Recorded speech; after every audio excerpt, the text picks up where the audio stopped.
Okay, these are some calculator examples from lesson 4.5. On the first page of lesson 4.5, you saw this function, 3x squared divided by. Told you to put the bottom in parentheses, x squared plus 1. Now, if I hit zoom 6, here's the graph I was showing you in the notes. You'll notice as this graph approaches negative infinity, as you move off to the left, it looks like that graph is approaching 3. If you look at it from the right, it looks like it's approaching 3. We could even trace. You'll notice if I hold this cursor down and I look at these numbers going to the right, okay, I could even keep going and I could show you that they keep approaching 3. It's the same thing on the other side. Now, we talked about how to set up your tables. Second and the window key.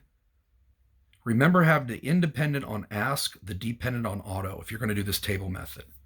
Then if I go to my table, and we talked about going to negative infinity first. So I plugged in -1, plugged in -10, plugged in -100. Now that completed my table. I could plug in -1000 if I wanted to. And look, it says 3, but it's not really 3. It's getting really close though. Same thing on the right-hand side. If I plug in 1, 10, 100, I'm letting the numbers in the table get bigger and bigger and bigger. And you'll notice they keep getting closer and closer and closer to 3. Okay, so you notice on the graph, it looks like that's exactly what's going on. And if I go to y equals and I type in y equals 3, you'll notice it draws that horizontal asymptote in there for us. And you'll notice that graph is leveling off at y equals 3. Okay, now I'm going to show you some of the different examples we did on the second page. And I'm going to change just slightly what we're doing. So the top of the first, if you go to the bottom of the second page of notes where it says guidelines for finding limits at infinity and negative infinity for rational expressions. Part A, I put in 3x squared plus 2x plus 1. And I'm going to divide that by 3x cubed. Sorry, I apologize, no 3 in there. Okay. Plus 5x minus 7. Now, if I were to graph this, the rule says if the degree of the top is less than the degree of the bottom, when I graph this, I should notice both sides approaching 0. You'll notice on the left-hand side there, if you go further to the left, that graph gets closer and closer and closer to 0, and it looks like it's doing the same thing on the right-hand side. So graphically, it looks like both sides are approaching 0. If I go to my table, you'll notice as I go to negative infinity, those numbers are getting smaller and smaller and smaller and smaller. Same thing on the right-hand side. Those numbers are getting smaller and smaller and smaller. They're both going to 0. So you can see it in the graph, you can see it on the table, and in your notes, I literally showed you the work. Okay, now let's go to y equals, and let's change this 2 right here to a 3. So the degree of the top equals the degree of the bottom now. So what's going to happen? What's going to be different about my graph? You'll notice now it looks like the left-hand side approaches 3. And now it looks like the right-hand side also approaches 3. Look at my table. You'll notice as I get bigger and bigger on the negative side, it approaches 3. As I get bigger and bigger on the positive side, it approaches 3. That's pretty cool, huh? So we're showing it graphically, showing you how it works in a table, and I showed you in the notes how to do it algebraically. Now, one more thing under y equals. What if the degree of the top is bigger than the degree of the bottom? Graph it. You're going to see something distinctly different here, and I might have to change my window to be able to see it. Okay?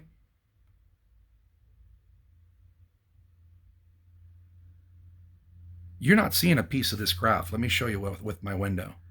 And I'm going to have to play around with this a little bit.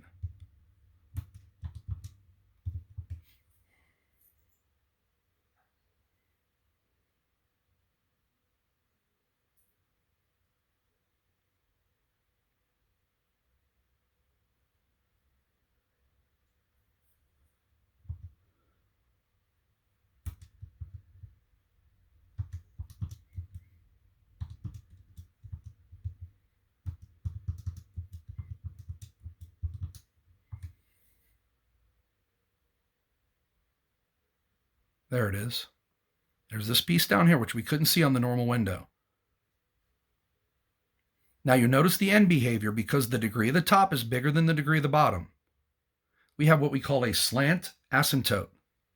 And I showed you the work, okay, on paper to show you how we came up with 3x minus 15. But watch, if I put in 3x minus 15, watch how that graph runs along this line in the red. You notice as I go to infinity and as I go to negative infinity, that graph is approaching that red diagonal line. That's y equals 3x minus 15. So the right-hand side is going to go to infinity. The left-hand side is going to go to negative infinity. And we should even be able to see this in the table. Okay? You'll notice as x goes in the negative range, those numbers in the y keep getting bigger and bigger, bigger negative numbers. So they're going to negative infinity. Take a look here. The y values are getting bigger and bigger in the positive range. So that's going to positive infinity. Okay? So hopefully those rules make sense to all of you. Okay? Now, another thing I wanted to show everyone, if you guys go to the end of page 26 in the notes, there was the problem that had x divided by radical x squared plus 4. Now, if I graph this, and sorry, I'm going to have to go back to a regular window, zoom 6. You'll notice on the left-hand side, it looks like that graph approaches -1. But on the right-hand side, it looks like it approaches 1. Now, I showed you the work in the notes on page 26, how the limit at infinity was 1, and how the limit at negative infinity was -1. We can even see that in the table. You'll notice on the left-hand side, it's approaching -1. On the right-hand side, it's approaching 1. And I hope you guys can see this in the table on my calculator. You can try it as well. Okay? So what we're going to say on this problem is the limit as x approaches negative infinity equals -1. There's a horizontal asymptote at negative infinity, y equals -1. The limit as x approaches infinity for this function, it equals 1, which means as x approaches infinity, there's a horizontal asymptote, y equals 1. Now, I'm hoping that this makes sense. Okay? Now, I'm going to show you two more examples. Actually, one more example. It's the last question on page 27. Okay? I'm going to go to y equals. I'm going to put in the 2x cubed. Okay? Sorry, 2x cubed. Remember, this works just like a computer. You can backtrack and type over things. We're going to divide by x plus 1. Okay? And the other thing I told you, the end behavior is probably going to look like 2x squared. Okay? So we're going to graph both of those functions at the same time. We're going to start on a standard window. So in the blue here, you're going to see the function that I gave you in the notes. Okay? And then I'm going to give you the graph of 2x squared. It's going to come in the red in just a minute here. Now you're saying they probably don't look that much alike. Well, let's change the window a little bit. Let's maybe go -50 to 50. Whoops. Scale by 5s. Let's maybe go -500 to 500 because these values are going to get really big. Let's go scale by 50s.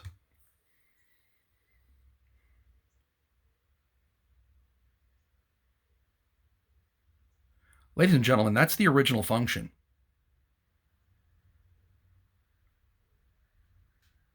Here comes 2x squared. Notice how similar they are even right now. Let's zoom out one more time. Let's maybe go -100 to 100. My calculator can't keep up with my fingers.